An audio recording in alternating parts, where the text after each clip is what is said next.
Hi, I'm Charlotte Mabry with Keller Williams Realty, and today we're going to be talking about the different ways that you can take title to a property.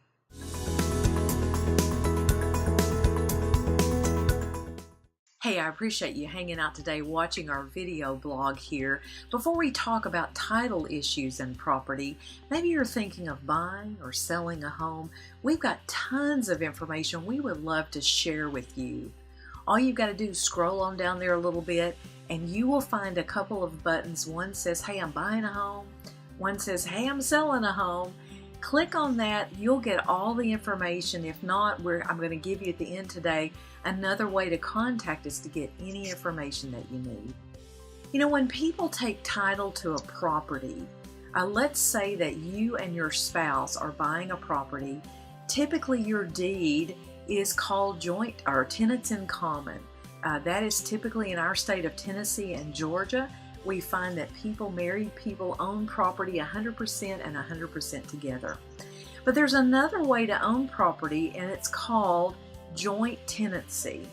And a good example of that is, let's say that your parents, your mom, owns a property, and your mom decides that she wants to put you as a joint tenant, another owner of that property. Maybe you're looking ahead for the future or whatever, but suddenly you and your mom are going to own a property together.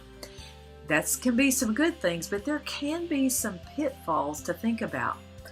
If you add someone to the deed on a property, now that original owner has lost some control of the property because now both people have to sign to sell the property. And you know, if you're bringing someone onto your title on your property with you, remember that if that new person that's joining you on the title suddenly has a collection problem or runs into financial trouble, your asset is at risk because now they are a joint owner of your property. And maybe if that person, let's say, goes through a divorce proceeding, that's something else to think about. Your property that you now jointly own together could be at risk in a divorce proceeding. And you know, if you're doing something like that to gift a house somewhere along the way to one of your children, I'm not an attorney and I'm not a tax professional, let me say all that, but I do know that when you gift something by taking ownership, it's a taxable event. And perhaps it could be shown on your taxes that half the value of this house had now been given to you as income in a year. And as I understand, there's a $14,000 a year limit on gifts that you give to your children. So if the value of half of that house is more than $14,000, which probably it is, you have created a taxable event if you bring one of your children on as part of the deed.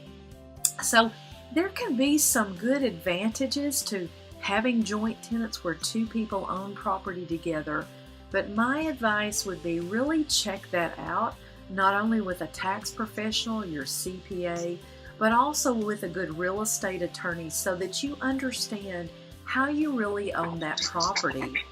If you're buying that with your spouse, you own it one way.